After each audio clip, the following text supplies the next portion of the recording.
कौन सी एक किताब आप पढ़ना चाहेंगे और सजेस्ट करना चाहेंगे यदि आपको कहा जाए कि एक ही किताब पढ़ने की गुंजाइश है? एक मैंने पढ़ी थी, मैं भूल गया, ये अपने हमारे जो मिसाइल मैन ऑफ इंडिया है, मिसाइल मैन ऑफ इंडिया, जो डॉक्टर एपीजे अब्दुल कलाम की बुक थी, वो काफ़ी मोटिवेशनल बुक है और काफ़ी उन्होंने एक बहुत ही बारीकी से अपने जीवन को भी दर्शाया है और किस तरीके से उन्होंने हमको जो परमाणु संपन्न देश बनाया। I think so young generation should read that book. So यदि कोई एक किताब पढ़ने का किसी को मौका मिले तो ये जरूर पढ़ना वो चाहिए। पढ़ना चाहिए मेरे हिसाब से, मेरे एज पर माई अंडरस्टैंडिंग।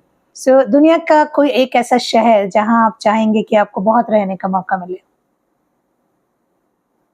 दुनिया का ऐसा शहर जहाँ रहने का मौका मिले, अगर आप उस अभी जहाँ मैं रह रहा बहुत खुश हूँ, दार एस सलाम। कहाँ, क्या शहर का नाम है? दार एस सलाम। दार एस सलाम। और क्या क्या खासियत है? हाँ, क्या खासियत है कि आप लोगों को कहेंगे कि वहाँ आना चाहिए? देखिए लोग सबसे पहले लोग बहुत अच्छे हैं। लोग बहुत अच्छे हैं। Very humble. Peoples are very humble, polite, kind hearted और बहुत ही जिंदा दिल इंसान है, अच्छे लोग होते हैं और बहुत बहुत ही प्यार से मिलते हैं।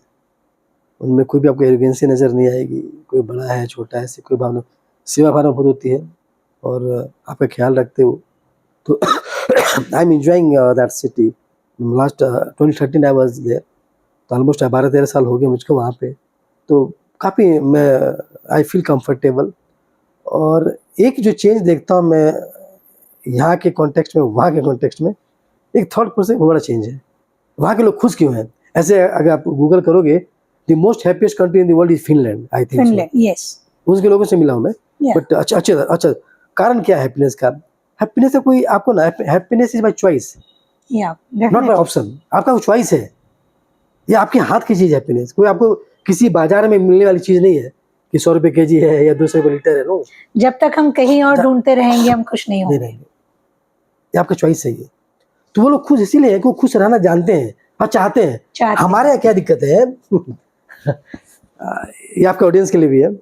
हमारे कॉन्टेक्स्ट में क्या है कि आज जो है कि हम अपने परेशानी या दुख से दुखी नहीं है, सामने वाला खुश क्यों है इससे परेशानी है। इसलिए हमारा सारा ध्यान खुद के इंटरनल सिस्टम के बजाय दूसरों पे पड़ा हुआ है, आसपास पड़ा है। तो आप कभी खुश नहीं रह सकते मेरे भाई। आप कभी, लेट्स फोकस ऑन योरसेल्फ।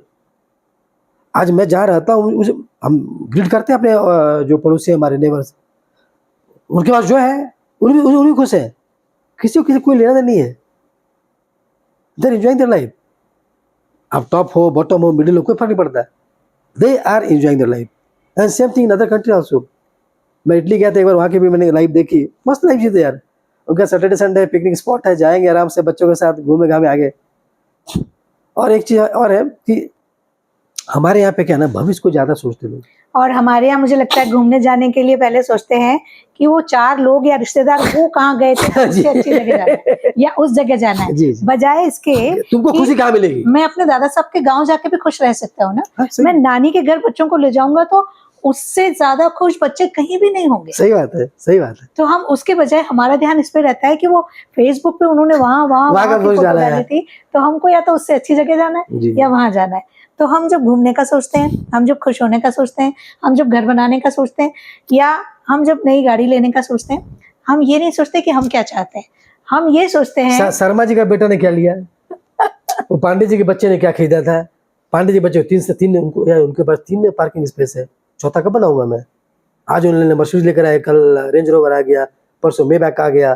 तो ये जो है ना कंपैरिजन, ये दुख का जड़ है। सबसे बड़ा दुख का जड़ यही है। कंपैरिजन बिल्कुल नहीं होना चाहिए। कंपैरिजन बिल्कुल नहीं होनी चाहिए। आप क्या हो, अपने आप को टटोल लो और उसके हिसाब से काम करो। और इस सेल्फ सेटिस्फेक्शन बहुत जरूरी है, आत्मसंतुष्टि। देखिए वैसे तो ये मुझे नहीं लगता कि आपके पास कुछ वीकनेस होगी, पर फिर भी आपकी कोई एक स्ट्रेंथ और एक वीकनेस। स्ट्रेंथ मेरी विल पावर खतरनाक है, बहुत स्ट्रॉन्ग है। एक बार जो कमिट कर दिया फिर मैं सुनता नहीं किसी की। एक पिक्चर डायलॉग सलमान खान का है, वो कौन सा पिक्चर था, एक वांटेड। जब मैं कमिट करता हूँ मैं किसी सुनता नहीं। एक बार जो तय कर लिया मैं पीछे नहीं हटूंगा। I can't take my step back. ये मेरा बहुत बड़ा एक स्ट्रेंथ लाइफ में और सभी जानते हैं। और वीकनेस की बात करें, it used to be, not now. I used to be short tempered. मैंने बताया बहुत गुस्सा आता था and I used to very emotional guy. आज भी हूँ इमोशनल बट बहुत कंट्रोल्ड हूँ मैं। बहुत कम, Now there are two things. You have to be emotionally intelligent, not emotionally fool. Yes, correct. I'm emotionally intelligent. Now. Yeah, now. So how you recover? I told you 3 things. Okay. So I'm applying my in daily life. It's very important. Skip, ignore, and last one, forget. okay. Great. So कोई एक सपना जो अभी पूरा होना देखना चाहते हैं कि ये और हो जाए मेरी जिंदगी? नहीं, देखिए आप सपने देखो, आप मन में रखो, बोलने की आवश्यकता नहीं है। जब पूरा हो जाएगा तब बताएंगे? बताने की आवश्यकता, दुनिया देखेगी ना। ओके, तो एक सपना जो बचा है वो हम देखेंगे, हो जाएगा उस दिन। देख देखिए एक चीज क्या है ना कि मनीषा जी, मैं कभी ऐसा नहीं चलता हूँ मैं कि मुझे जैसे होता है प्रार्थना करते हैं भगवान से, मुझे ये दे दो, वो दे दो, ये दे दो। काम कर रहा हूँ, अच्छा लगता है मुझको, जो आता जाएगा उसका स्वागत करेंगे, जो आता जाएगा उसका स्वागत करेंगे। और कभी जो मिल गया मेरा मुकद्दर है, जो नहीं मिला कल परसों मिल जाएगा। अभी जीवन समाप्त नहीं हो रहा है ना, और जितना मिला है वो ऊपर वाले का रहम है, उनका कर्म है। कोई देखिए फिल्म्स का हमारे जिंदगी में बड़ा महत्व है। इवन हम भारतीय तो बॉलीवुड, टॉलीवुड, हॉलीवुड सब तरह की मूवी देखते हैं। जी। कोई एक ऐसी मूवी आप बताएंगे जिसको अच्छा बिजनेस करना हो, या ऐसी कोई मूवी जिससे बहुत इंस्पिरेशन मिलता हो अच्छा बिजनेस पर्सन बनने के लिए? कोई ऐसी पिक्चर आपको ध्यान में है? एक पिक्चर मैंने देखा था, मैं ट्रांजिट में था, किसी फ्लाइट में जा रहा था। तो मैं पिक्चर कब देखता हूँ मैं बता देता हूँ। मैं जब फ्लाइट में रहता हूँ ना, तो नेटफ्लिक्स है या अमेजॉन प्राइम वीडियो, तो then I using my time there. एक पिक्चर था जो किसी बिजनेसमैन को देखना चाहिए, लक्की भास्कर। आपको नेटफ्लिक्स में मिलेगा ये। अरे बहुत शानदार स्टोरी है, अच्छा स्टोरी दिखाया। जैसे आपको हर्षल मेहता साहब थे जो ये ट्रेड किंग थे, जो स्टॉक मार्केट के, उससे बनी हुई, वो देखनी चाहिए पिक्चर। और एक पिक्चर थी, बहुत पुराने हो गए, गुरु, जिसमें आशुतोष क्या ना अभिषेक बच्चन ने काम किया था। वो किसी को भी देखनी चाहिए। इसमें आपको एक चीज बहुत क्लियर है कि लोग बोलते हैं बिजनेस में कि साम दाम दंड भेद सब अपनाने होते हैं, आपको सब रास्ते अपनाने होते हैं। इसमें थोड़ा मेरा डिसएग्रीमेंट है। आई एम वेरी एथिकल गाय। आप सक्सेस, आपका ये कहना है कि साम दाम दंड भेद के बिना भी आप अच्छा काम कर सकते बिल्कुल। ये बहुत बड़ा सेंटेंस है, क्योंकि ज्यादातर जो मिडिल क्लास परिवार हैं उनको बच्चों को ये समझाया जाता है कि अच्छा इतना बड़ा बिजनेस है, कुछ गड़बड़ किया होगा बेटा। ऐसा बड़ा आदमी कभी भी बिना कुछ गड़बड़ के बन ही नहीं सकता। सवाल ही नहीं उठता। आप एक सवाल आपसे है, जो हमारे दिवंगत रतन टाटा साहब थे, टाटा ग्रुप्स, क्या सुना आपने उनके बारे में? कुछ भी नहीं। क्या सुना आपने? किसी ने नहीं सुना होगा, किसी ने आपके ऑडियंस ने इज्जत कमाया है। So Tata group is a burning example of intelligence, integrity, ethical values, culture and society. तो एक नंबर से भी, और 3 पीढ़ी चौथी पीढ़ी अब की, तो फिर कर सकते तो जब 4 पीढ़ी तक वो ये सब बना के रख सकते हैं, मेंटेन करके रख सकते हैं, हम आपको नहीं कर सकते हैं। तो ये एक्सक्यूज है सिर्फ। हाँ, थोड़ी कठिनाई आती है, यस, मैं सिंपल बोला ना, सत्य हमेशा अकेला खड़ा रहता है। हाँ। एक मुहावरा है हिंदी में, सत्य जब तक उठता है चप्पल पहनने के लिए स्लीपर अपने जगह होते हैं ना, तब तक जो झूठ होता है ना वो पूरा शहर घूम के आ जाता है। हाँ। परंतु तब भी सत्य रहेगा, उसको डिगा नहीं सकते। किसी ना किसी दिन वो आएगा सामने। और एक कहावत है ना, सत्य को क्या बोलते हैं, एक झूठ को छिपाने के लिए आपको 100 झूठ बोलने पड़ेंगे। 100 झूठ बोलने पड़ेंगे। तो once you enter into the line of झूठ और लाई, देन आपकी जिंदगी फिर एक के बाद एक उसमें क्या कहेंगे उसको, आपकी जिंदगी उसमें घूमती रहेगी, उलझ जाएगी।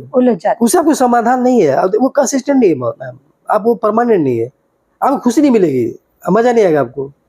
अब देखो ऐसा काम करो जिससे आपको, देखिए ये पर्सन टू पर्सन वेरी करता है। मैं ऐसा काम करूँ जो मुझको गर्व हो, मैं सीधा ठोक के कर सकूँ ये मैंने किया है, इट्स माई बेबी, कोई इसमें उंगली नहीं कर सके। और एक चीज और है कि सत्य जो है हमेशा लाउड होता है, क्यों डर नहीं है उसको। डर वहां पे होगा ना जहाँ पे कुछ कमी हो। और यदि आप सच्चाई के रास्ते पे होते हैं तो आप नजरें मिला के बात करते हैं किसी से, आपके शोल्डर्स बिल्कुल स्ट्रेट रहते हैं और आप दमदारी से अपनी बातें रख सकते हैं। दुश्मन होंगे आपके, दुश्मन होंगे आपको, you are not be going to be favourite of anyone. मेरा सिंपल सा सिद्धांत है, आप किसी कॉर्पोरेट में काम करो या किसी पर्सनल लाइफ में या किसी में, आप I am not here to please anyone, I am here to do my work, that is the core line. और जब हम लोगों को प्लीज करने जाते हैं तब हम गड़बड़ करते हैं, तब गड़बड़ कर देंगे, तब आप मिस्टेक कर दोगे वहाँ पे। नो, तो whenever anyone want to start their good life, they need to work on their rule book first and follow it irrespective of any circumstances, situation, whatever। आपको कंसिस्टेंसी रखनी बहुत जरूरी है। और फिर आप कहीं भी पहुंच सकते हो, आप कहीं भी पहुंच सकते हो। आप 10/10 से मैंने अपने करियर जीवन स्टार्ट किया, यहाँ बैठा हूँ तो काफी है। आपको मिलती है सफलता, समय लग सकता है लेकिन सफलता जरूर मिलेगी, बशर्ते आपके काम में दम होना चाहिए और हाँ, ऊपर वाले का आशीर्वाद भी आप पे रहना चाहिए, बहुत जरूरी है। सही काम करेंगे तो देते हैं आशीर्वाद, आपके साथ सब कुछ चलेगा, सब कुछ खड़ा होता है। और फैमिली सबसे मैटर करती है। I am very blessed with good family, my parents, my wife, my. वो मैं हमेशा कहती हूँ कि आपके पास कितना बड़ा घर हो, कितनी बड़ी गाड़ी हो, कितने पैसे हो, at the end of the day you need people and your people, that's it. आपको लोग चाहिए, अपने लोग चाहिए, प्यारे लोग चाहिए, तो उनकी कदर करते रहिए, उसके बाद कुछ भी कमाइए तो काम करें। बिल्कुल सही बात है। एक चीज और है ना, जहाँ पे एक चीज याद रखिए, जहाँ पे पैसा काम नहीं आता है ना, जहाँ पर पैसा काम नहीं आता वहाँ पर लोगों की दुआ काम आती है। हाँ। दुआ कमाओ, आप ब्लेसिंग्स कमाओ, अच्छे कर्म वही है।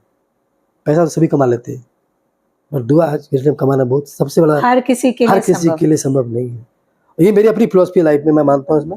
और I am a family man guy, I love my family and my, if you ask me, my all success, my all credit goes to my family, my parents, my father, my mother, my siblings, my wife, my children. Just giving gratitude. It's a kind of gratitude. Gratitude is the only, I think, emotion which make you very strong. Very true. They are my strength. Yeah. They are my strength. Yeah. और जो अपन and जो family man होगा ma'am, वो कभी गलत नहीं करेगा। हाँ, बिल्कुल। वो कभी गलत कर ही नहीं सकता वो, क्योंकि उसके अंदर सारी क्वालिटी है। क्योंकि जब वो गलत करने जाएगा तो उसको ध्यान में आएगा कि मेरे परिवार का क्या होगा, मेरे बाद परिवार का क्या होगा, और मैं अगर ऐसा करूंगा तो लोग मेरे परिवार को क्या बोलेंगे। बिल्कुल सही बात है, बिल्कुल। ग्रेट।